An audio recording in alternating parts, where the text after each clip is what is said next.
तर विद्यार्थी मित्र हो, आजच्या काळात कोणत्याही परीक्षेमध्ये योग्य पर्याय निवडा किंवा बहुपर्यायी प्रश्न दिलेले असतात आणि हे बहुपर्यायी प्रश्न आपल्याला गणितासारखे पूर्णच्या पूर्ण मार्क देऊ शकतात जर आपण योग्य पर्याय निवडला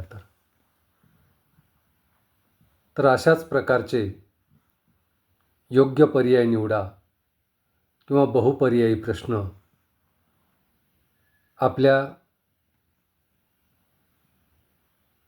न्यू एज्युकेशन पॉलिसीवर आधारित BA प्रथम वर्षाच्या परीक्षेमध्ये सुद्धा विचारले जातात. हे प्रश्न कमी वेळेमध्ये आपल्याला अधिक मार्क देणारे असतात. तर आपण आज सूक्ष्म अर्थशास्त्र या विषयाच्या अभ्यासक्रमावर आधारित काही बहुपर्यायी प्रश्नांचा सराव करूया, अध्ययन करूया. तर पहिला प्रश्न घेऊया. समवृत्ती वक्र नेहमी आरंभबिंदूशी रिकामी जागा असतो. समवर्ती वक्र नेहमी आरंभबिंदूशी रिकामी जागा असतो. आता समवर्ती वक्र कसा असतो हे आपण पाहिलेलं आहे. समवर्ती वक्राचा आकार कसा असतो हे सुद्धा आपण पाहिलेलं आहे. समवर्ती वक्राच्या साहाय्याने उपभोक्त्याचं संतुलन आपण अभ्यासलेलं आहे. समवर्ती वक्राची वैशिष्ट्ये आपल्याला माहीत आहे. या ठिकाणी समवर्ती वक्राच्या आकारावर प्रश्न आपल्याला विचारलेला आहे. प्रश्न आहे, समवर्ती वक्र नेहमी आरंभबिंदूशी रिकामी जागा असतो. म्हणजे OY अक्ष व OX अक्ष यामध्ये एक O बिंदू असतो, त्याला आपण आरंभबिंदू असे म्हणतो किंवा अ बिंदू. तर समवर्ती वक्र नेहमी आरंभबिंदूशी रिकामी जागा असतो. अ बहिर्गोल, ब अंतर्गोल, क अंतर्गोल व बहिर्गोल आणि ड वरील सर्व. तर समवर्ती वक्र नेहमी आरंभबिंदूशी हा कसा असतो? हा बहिर्गोल असतो. हा बहिर्गोल असतो. त्यामुळे योग्य पर्याय आहे अ बहिर्गोल. ब पर्याय होता अंतर्गोल. त्यामुळे ब पर्याय हा अयोग्य आहे, कारण समवर्ती वक्र नेहमी आरंभबिंदूशी हा बहिर्गोल असतो. त्यानंतर क पर्याय होता अंतर्गोल व बहिर्गोल. तर क पर्याय तर अयोग्य आहेच, कारण अंतर्गोल व बहिर्गोल असा समवर्ती वक्र कधी नसतो. आणि ड पर्याय होता वरील सर्व. तर अशा पद्धतीने समवर्ती वक्र हा नेहमी आरंभबिंदूशी बहिर्गोल असतो, म्हणून योग्य पर्याय आहे अ बहिर्गोल. 2 नंबरचा प्रश्न पाहूया. रॉबिन्सची अर्थशास्त्राची व्याख्या रिकामी जागा निगडीत आहे. रॉबिन्सची अर्थशास्त्राची व्याख्या रिकामी जागा निगडीत आहे. तर रॉबिन्सची अर्थशास्त्राची व्याख्या रिकामी जागा निगडीत आहे. तर खाली पर्याय दिलेले आहेत. दुर्मिळतेशी, अ पर्याय आहे दुर्मिळतेशी, ब पर्याय आहे संपत्तीशी, क पर्याय आहे कल्याणाशी आणि ड पर्याय आहे वरील सर्व. तर रॉबिन्सची अर्थशास्त्राची व्याख्या आपण पाहिली. अर्थशास्त्राचे जनक ॲडम स्मिथची अर्थशास्त्राची व्याख्या आपण पाहिली. डॉक्टर मार्शल यांची अर्थशास्त्राची व्याख्या आपण पाहिली. तर या ठिकाणी प्रश्न आपल्याला रॉबिन्सची अर्थशास्त्राची व्याख्या रिकामी जागा निगडित आहे असा प्रश्न विचारला आहे. तर सुरुवातीला आपण ॲडम स्मिथ यांची अर्थशास्त्राची व्याख्या पाहिली होती. संपत्तीचा अभ्यास करणारे शास्त्र म्हणजे अर्थशास्त्र होय. याचाच अर्थ ॲडम स्मिथची अर्थशास्त्राची व्याख्या ही संपत्तीशी निगडित आहे. त्यानंतर डॉक्टर मार्शल यांची अर्थशास्त्राची व्याख्या आपण पाहिली. डॉक्टर मार्शल यांनी अर्थशास्त्र म्हणजे मनुष्याच्या दैनंदिन व्यवहारांचा अभ्यास होय आणि जे व्यवहार मनुष्याच्या कल्याणाशी निगडित असतात. अशा प्रकारे कल्याणाशी संबंधित व्याख्या डॉक्टर मार्शल यांनी दिली. त्यानंतर रॉबिन्स यांनी अर्थशास्त्राची व्याख्या दिली. रॉबिन्सची अर्थशास्त्राची व्याख्या काय आहे? अमर्याद गरजा व पर्यायी उपयोगाची दुर्मिळ साधने यांचा मेळ घालताना अशा प्रकारची दुर्मिळतेशी संबंधित अर्थशास्त्राची व्याख्या रॉबिन्स यांनी मांडलेली आहे. तर या ठिकाणी प्रश्न तुम्हाला व्याख्येसंबंधित विचारलेला होता. रॉबिन्सची अर्थशास्त्राची व्याख्या रिकामी जागा निगडित आहे. तर रॉबिन्सची अर्थशास्त्राची व्याख्या ही गरजा पूर्ण करणारी साधने ही दुर्मिळ असतात असे सांगणारी आहे.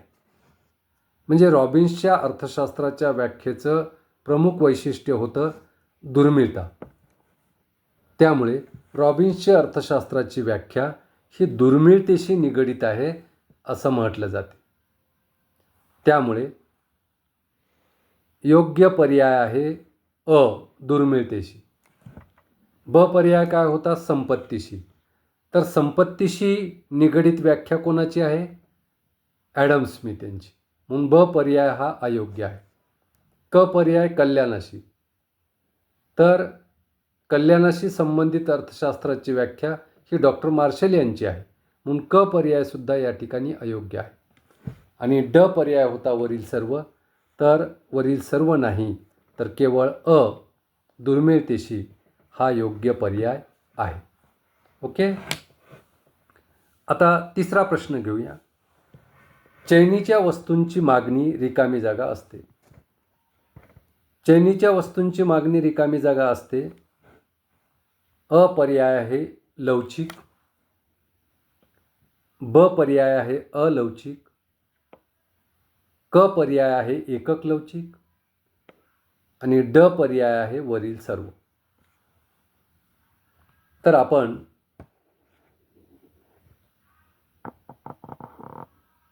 मागणीची लवचिकता निर्धारित करणारे घटक पाहिले होते. त्यामध्ये आपण चैनीच्या वस्तूंची मागणी, चैनीच्या वस्तू ह्या सुद्धा वस्तूच्या मागणीची लवचिकता निर्धारित करतात. किंवा चैनीच्या वस्तूची मागणी कशी असते? लवचिक असते की अलवचिक असते, की जास्त लवचिक असते की कमी लवचिक असते, की एकक लवचिक असते की ताठर असते? तर चैनीच्या वस्तूची मागणी रिकामी जागा असते. कशी असते? पर्याय अ आहे लवचिक, पर्याय ब आहे अलवचिक, पर्याय क आहे एकक लवचिक आणि ड आहे वरील सर्व. तर चैनीच्या वस्तूची मागणी ही लवचिक असते. कारण चैनीच्या वस्तू ह्या काही जीवनावश्यक नसतात. त्या मौज मजा किंवा आनंद घेण्यासाठी असतात. ह्या चैनीच्या वस्तू वापरल्या नाही तर फारसा काही फरक पडत नाही. त्यामुळे चैनीच्या वस्तूच्या किमती जर वाढल्या तर चैनीच्या वस्तूची मागणी कमी होते आणि चैनीच्या वस्तूच्या किमती कमी झाल्या तर चैनीच्या वस्तूची मागणीही वाढते. म्हणजेच किमतीनुसार मागणीमध्ये मोठ्या प्रमाणावर बदल होतात. चैनीच्या वस्तूंच्या किमतीनुसार चैनीच्या वस्तूच्या मागणीमध्ये मोठ्या प्रमाणावर बदल होतात. म्हणजे चैनीच्या वस्तूची मागणी ही लवचिक असते. म्हणून अपर्याय लवचिक हा योग्य पर्याय आहे. ब पर्याय आहे अलवचिक, हा अयोग्य आहे. क पर्याय आहे एकक लवचिक, हा सुद्धा अयोग्य आहे. ड पर्याय वरील सर्व, हा सुद्धा अयोग्य आहे. कारण चैनीच्या वस्तूची मागणी ही लवचिक मागणी असते. म्हणून अपर्याय हा योग्य पर्याय आहे. पुढचा प्रश्न घेऊया. पुरवठ्याचा नियम वस्तूची रिकामी जागा व पुरवठा यातील धन संबंध दर्शवितो. पुरवठ्याचा नियम वस्तूंची रिकामी जागा व पुरवठा यातील धन संबंध दर्शवितो.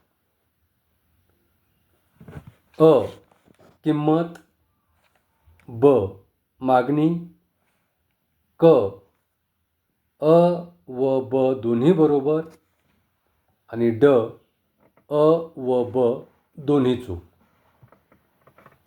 तर आता पुरवठ्याचा नियम आपण पाहिला होता. पुरवठ्याचा नियम हा इतर परिस्थिती कायम असताना वस्तूच्या किमतीत वाढ झाली असता वस्तूची मागणी,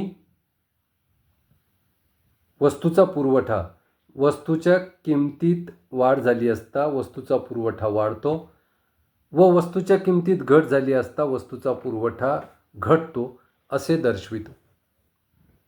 त्यामुळे पुरवठ्याचा नियम वस्तूची रिकामी जागा व पुरवठा यातील धनसंबंध दर्शवितो. अ पर्याय आहे किंमत, ब पर्याय आहे मागणी, क आहे अ व ब दोन्ही बरोबर आणि ड आहे अ व ब दोन्ही चूक. तर पुरवठ्याचा नियम वस्तूची किंमत व पुरवठा यातील धन संबंध दर्शवितो.